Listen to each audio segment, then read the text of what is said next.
네, 안녕하세요. 여러분들 중동역사원 담당하는 큰별쌤 최태성입니다. 역사는 최태성! 팡! 빵빵. 자, 여러분들 우리가 지금 중동역사원 지금 배우고 있는데 조선 500년만큼 고려도 500년이에요. 그 고려 500년의 역사를 우리는 지금 배우고 있습니다. 고대 1000년의 역사는 이미 배웠고요. 이후 이제 고려 500년의 역사를 지금 배우고 있는데 전 시간에는요. 너무 고려의 외침이 많았어요.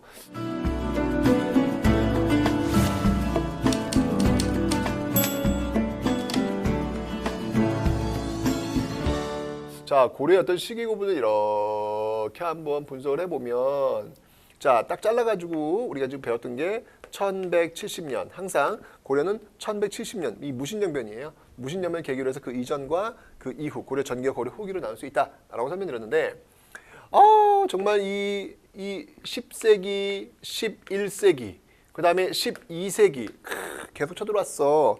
10세기, 11세기 누가 쳐들어왔어? 거란이 쳐들어왔단 말이야. 거란이 세운 나라가 요야, 요. 그지? 12세기는 누가 쳐들어왔어? 12세기는 여진족이 쳐들어왔어. 여진족이 세운 나라는 금나라야, 금나라. 이때 맹활약을 했던 인물들이 있으니 이 인물들이 누구냐? 바로 거란족 1차 때는요. 바로 서희. 자, 서희 하면 우리가 잊지 말아야 될 게 있지. 바로 강동 6주를 획득했던 그런 인물이더라 라고 설명을 드렸고요. 그 다음에 3차 취비 때 활약했던 인물이 누구죠? 바로 강감찬 하면 딱 떠오르는 대첩. 바로 귀주대첩이 있더라. 귀주대첩이 있더라 라고 설명을 드렸습니다. 이거 너무너무 중요한 거야. 기억해 놓으시고. 그 다음에 12세기는요. 바로 윤관이 별무반을 편성해가지고 바로 동북구성을 축조하더라 라고 설명을 드렸고요. 그 다음에 이제 이자겸 같은 경우에는 이 금나라의 사대를 수용하는 그런 모습들이 있더라. 요게 이제 여러분들 고려시대 굉장히 중요한 하나의 그 외침의 과정 속에서 보여줬던 모습들이다 라고 설명드렸습니다. 진짜 중요한 거니까 여러분들 반드시 기억하셔야 돼요. 시험에 꼭 나오는 겁니다. 아시죠? 정말 중요한 내용들을 전 시간에 배웠습니다. 자, 그러면 오늘은 요게 이제 여러분들 이제 호족이 나라를 세웠고 그리고 시간이 흘러가면서 이 두 시대가 어찌 본다면 문벌 귀족 시대가 되는 거잖아요. 그죠? 문벌 귀족 시대가 되는 거잖아. 자, 이 문벌 귀족 시대가 이제 끝난다고 바로 무신정변에 의해서 끝난다고. 오늘은 아마 요 내용들을 살펴보게 될 것입니다. 됐죠? 좋습니다. 자, 흐름 잡았고요.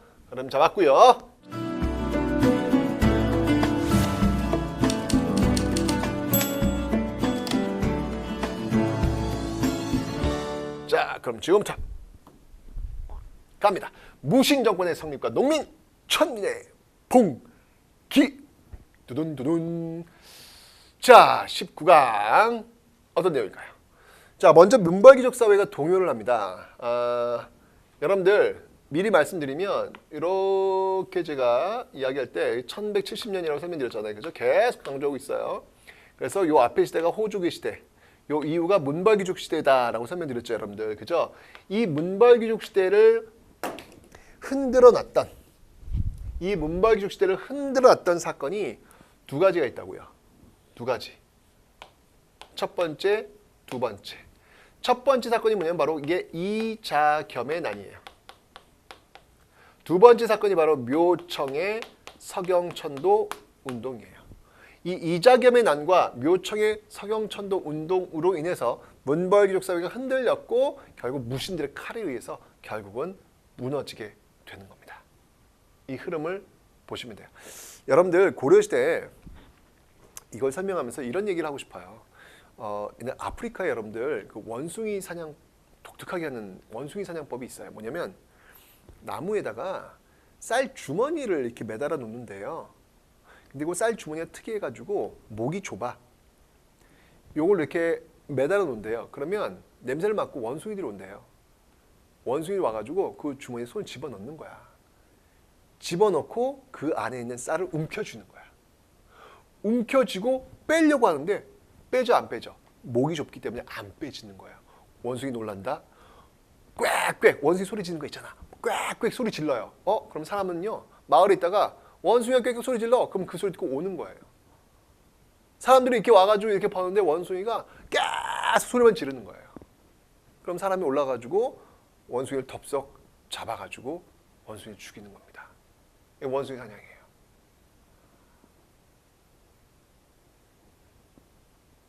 그 쌀주머니 속에 들어간 그 손, 그 움켜진 쌀, 그 쌀을 탁 놓기만 하고 빼면 되는데 그걸 못하네.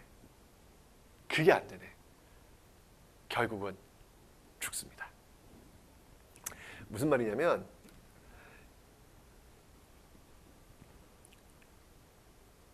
움켜쥐고 있는 욕심 때문에 결국 그 원숭이 같은 경우에는 그 손만 탁 놓으면 되는데 그 쌀만 놓으면 되는데 그럼 얼마든지 자유를 향해서 마음껏 다시 나무와 나무를 타고 다니면서 생활할 수 있는데 그걸 못하는 거예요. 사람 똑같아. 여러분들 나중에 지금 중학생들이지만 나중에 뭐 고등학생, 대학생 그리고 사회 나가서도 여러분들이 어느 성공하는 단계가 분명히 있을 거예요. 그때 여러분 내려놓는 연습도 하셔야 되는 겁니다. 항상 사람이 꼭대기에 올라가면 언제 내려놓아야 되는지를 잘 몰라요. 역사를 통해서 여러분들 그런 걸 배웠으면 좋겠습니다. 이 시대도 마찬가지죠. 문벌귀족들 쌀 쥐고 있는 거예요. 좋지. 잘 먹고 잘 살 수 있으니까 공음전 음서제 좋지. 이거를 근데 놓아야 되는 시점이 있거든. 근데 이거를 그저 자기들만 먹으려고 하다 보니까 결국은 무신들의 칼에 맞아 죽는 원숭이 사냥과 똑같지 않습니까, 여러분들? 중요한 건 이런 역사의 사례를 배우는 거예요, 여러분들이. 배웠는데도 불구하고 또 반복한다는 것이죠. 역사를 제대로 배워야 되는 이유입니다.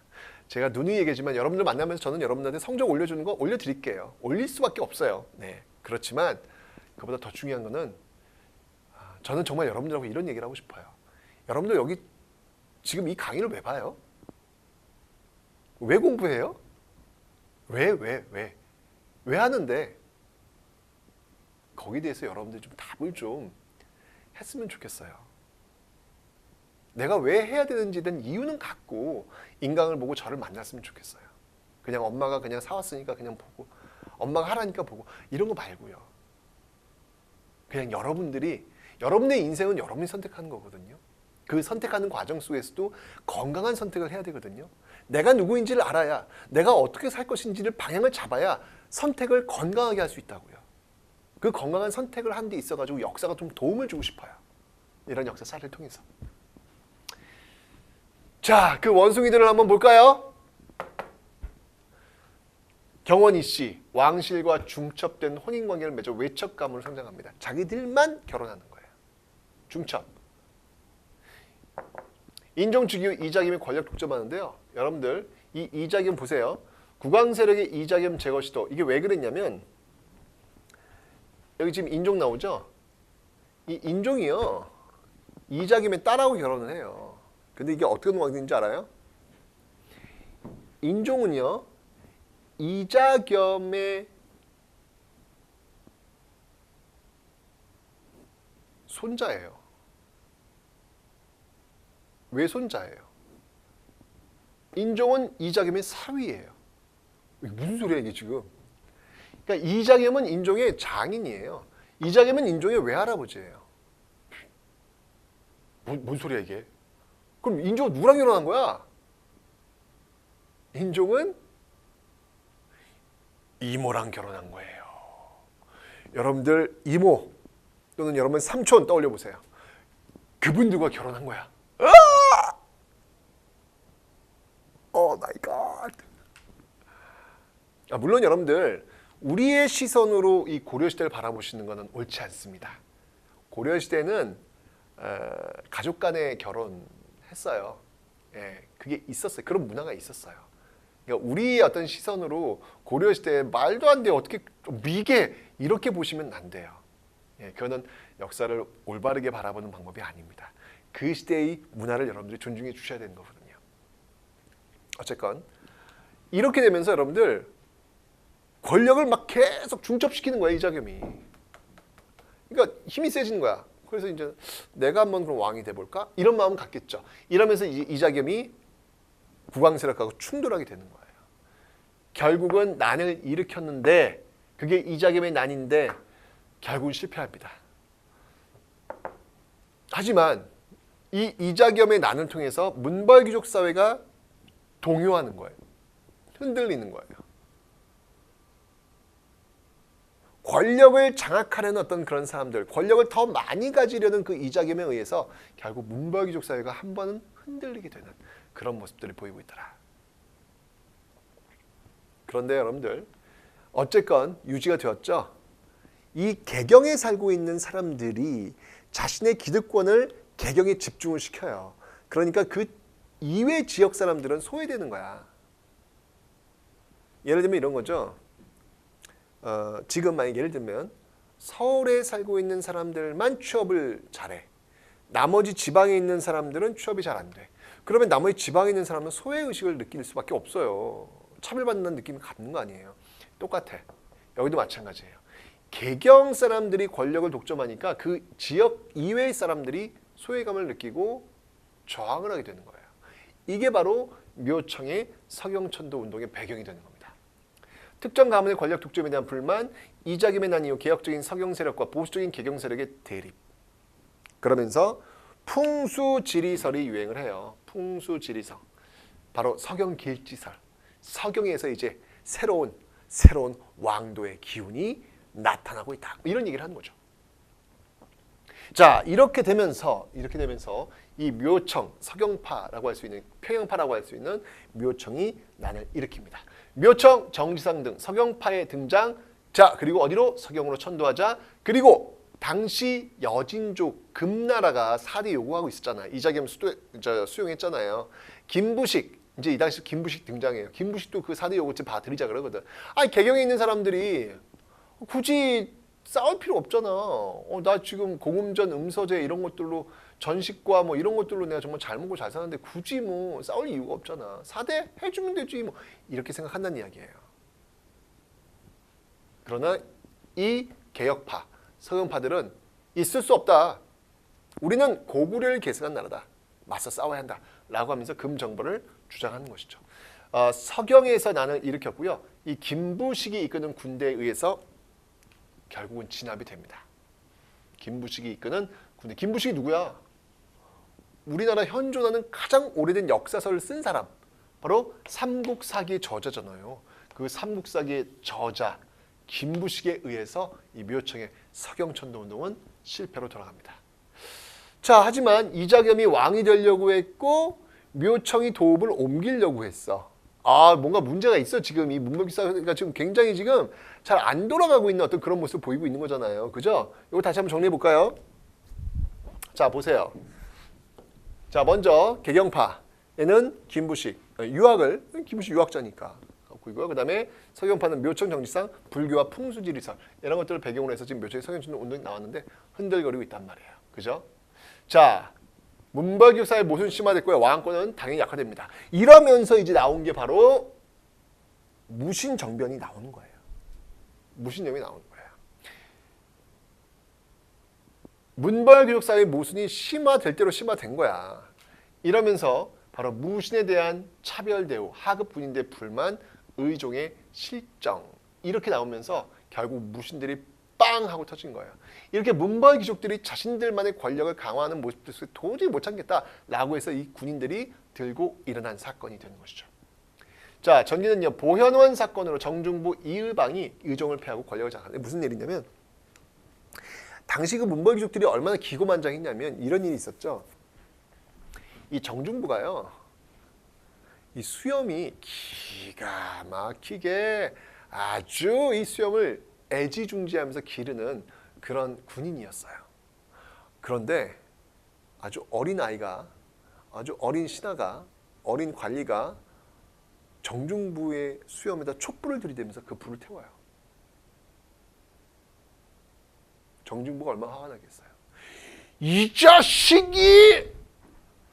강력한 처벌을 요구했죠. 그런데 무마가 됩니다. 왜요? 그 자식이 빵빵한 집안이었어요. 그 자식의 아버지가 누구였냐면 그 자식의 아버지가 바로 김부식이었습니다.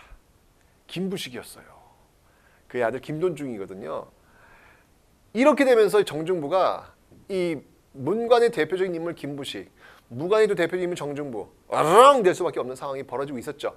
그런 과정에서 어떤 일이 있어요? 보현원에 의종과 함께 이제 신하들이 다 갔는데 여기서 수박희가 벌어집니다. 수박희는 뭐냐면 이렇게 무술이에요, 무술. 네, 무술을 하는 건데 이 수박희에서 당시 나이 많았던 그 무신과 이 대련을 해요. 대련을 하는데 이 나이 많은 무신이 힘이 들 거 아니야. 그래서 이제 져요. 지니까 한뢰라는 이 문관이 그 무신의 뺨을 때리면서 예 이거밖에 못하냐 라고 한 거예요. 그걸 지켜본 무신들 참을 수 없다 라고 해서 결국 아주 쌓이고 쌓였던 그 모순이 빵 하고 터진 사건, 이게 바로 무신정변이 되는 겁니다. 그러니까 이 쌀을 쥐고 있으면서 기고만장한 모습을 계속 보여주니까 이런 일이 벌어진 거죠. 결국은 중방을 의종을 패하고요. 이 무신들이 칼을 탁 베면서 문벌 귀족들을 다 죽이면서 권력을 장악해요. 중방을 중심으로 무신들이 권력을 장악합니다. 여러분들 문벌 귀족들, 이 문관들의 회의기구 뭐라 그랬지? 병마사라 그랬잖아. 배웠지? 병마사. 이 당시 또 뭐가 있으면 무관들의 회의기구가 있었어요. 무관들의 회의기구가 뭐였냐면 이게 중방이야. 그런데 고려 초기는 뭐 문벌 귀족이 워낙 득세를 했으니까 이 중방은 아무 힘이 없었죠. 하지만 무신정변이 벌어지면서 이제 중방 중심의 정치가 이루어지게 되었던 것입니다. 네. 그런데 이 무신들도요. 그러니까 이런 거야. 정변을 일으켰어. 근데 뭐냐면 플랜이 없는 거야. 문벌 교육을 죽이긴 죽였는데 그런 다음에 집권을 했는데 그 집권을 어떻게 이어갈지에 대한 플랜이 없는 거야. 계획이 없는 거야. 이러니까 자기들끼리 막 싸워 또. 서로 왕이 되겠다 막 싸워. 아니 서로 이게 실권자가 되겠어 막 싸워.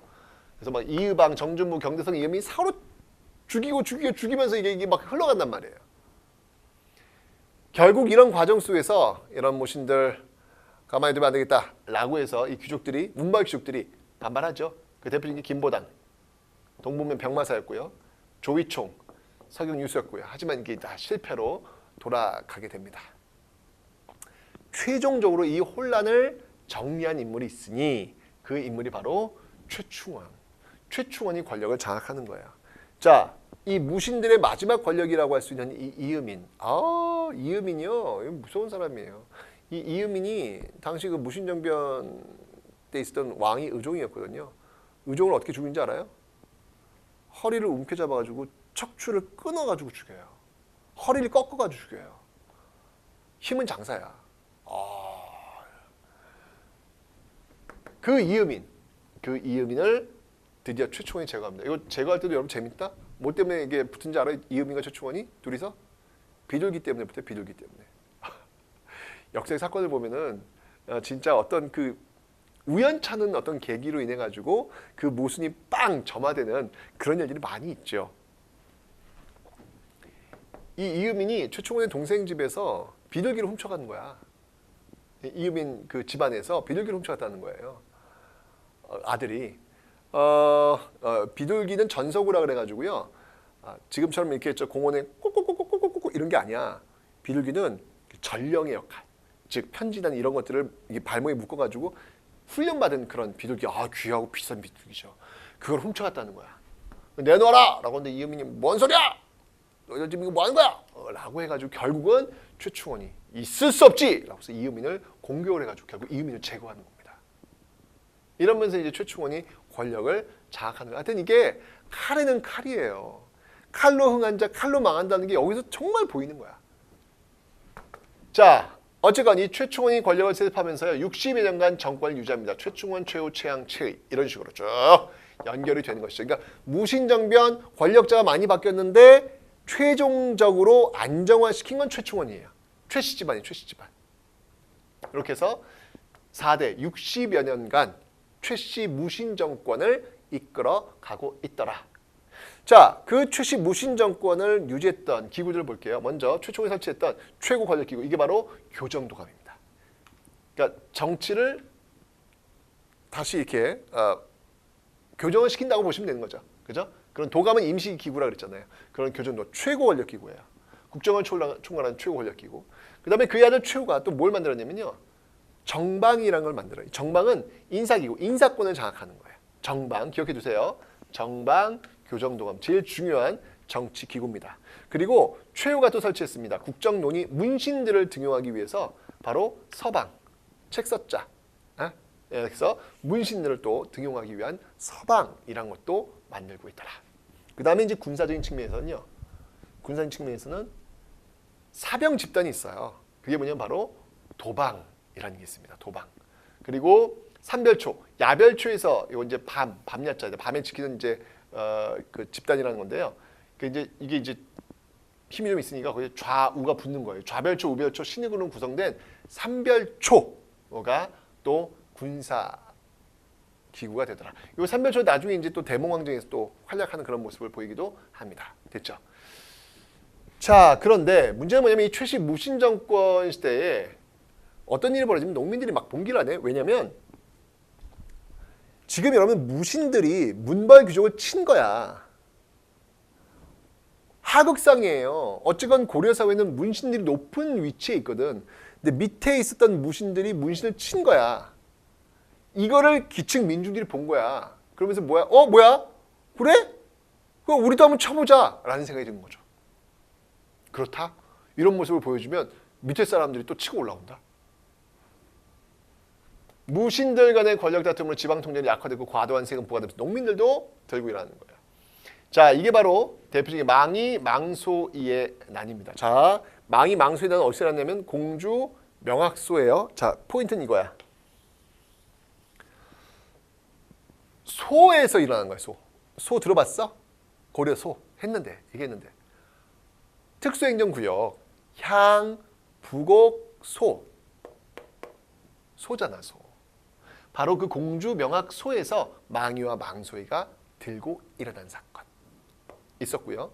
그 다음에 또 김삼이와 효심의 난이 있습니다. 이런 것들은 지금 농민봉기예요.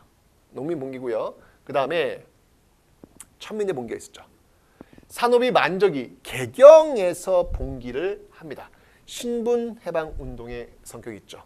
바로 만적의 난. 와, 왕후장상의 씨가 따로 있으랴! 라고 이 천민, 만적, 노비가 난을 일으킨 거예요. 대단하죠, 여러분들? 저는 영웅이 누굴까? 여러분 영웅이 누구라고 정의를 하십니까?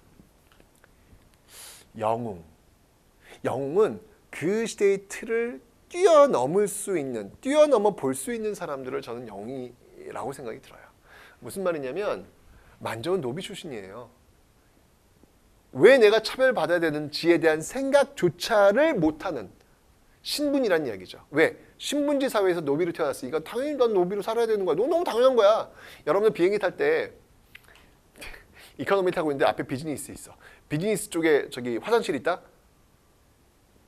이코노미에서 비즈니스 쪽으로 화장실 가기가 쉽지 않아요. 마음이 이렇게 불편해요. 왜요? 이미 돈을 주고 내가 산 구역이 이코노미이기 때문에 그래요. 이거는 내가 비즈니스 쪽으로 가지 못하는 게 난 당연하다고 생각한다고요. 왜? 내가 그만큼 돈을 지불하지 않았기 때문에. 왜? 자본주의 사회에서 이 자본 돈은 그런 것들을 나눠주는 자기 나름대로의 규율을 갖고 있거든요. 신분제랑 똑같아. 나는 노비야. 내가 노비가 어떻게 저기 뭐냐 저 양반들하고 같은 생활을 하겠어. 난 못하는 거야. 너무 당연하게 생각한다는 얘기예요.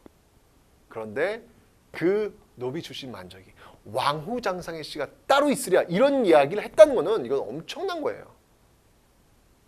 이건 쉽게 이야기할 수 있는 게 아니거든요. 그 사회 시스템에 묻혀 살고 있는 사람이기 때문에 그 사회의 그 모순점을 바로 이야기한다는 게 쉬운 게 아니란 얘기죠. 만적의 난 개경에서 있었던 사건 기억하시면 되겠습니다. 그리고 뭐 삼국 부흥운동 한번 읽어보시면 돼요. 경주에서 뭐 신라 부흥운동, 서경에서 고구려 부흥운동, 담양에서 백제 부흥운동 이런 것들이 또 있었다라는 것을 봐두시면 되겠습니다. 그러니까 무신정변 때는 무신 정권 체계는 굉장히 혼란스러운 어떤 그런 시기였습니다. 왜? 저는 그걸 안정화시킬 수 있는 우리는 어떤 시대로 가야 된다라고 하는 어떤 플랜이 없었기 때문이 아니었을까라는 생각이 들어요. 그냥 계획 없이 그냥 정변을 일으키다 보니까 그저 권력에 취해 있다 보니까 이런 어떤 모습들을 제시하지 못하다 보니까 결국 기층 민중들도 들고 일어날 수밖에 없는 그런 시대가 바로 무신정변의 시대가 아니었을까라는 생각이 듭니다. 자, 그럼 오늘 배운 내용 펼치기로 보겠습니다.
이렇게 해서 여러분들 문벌 귀족 사회가 무너지고 무신 정권이 들어왔던 그 무신 정권 시기를 한번 살펴봤습니다.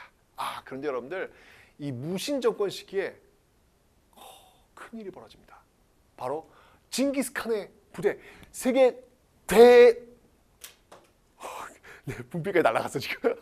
세계 대제국을 건설했던 몽골, 그 몽골이 쳐들어와요. 웃잖아 이거. 과연 세계 대제국을 건설했던 몽골의 침입에 맞서 고려는 어떻게 저항하였을지 그 저항의 역사를 다음 시간에 배워보도록 하겠습니다.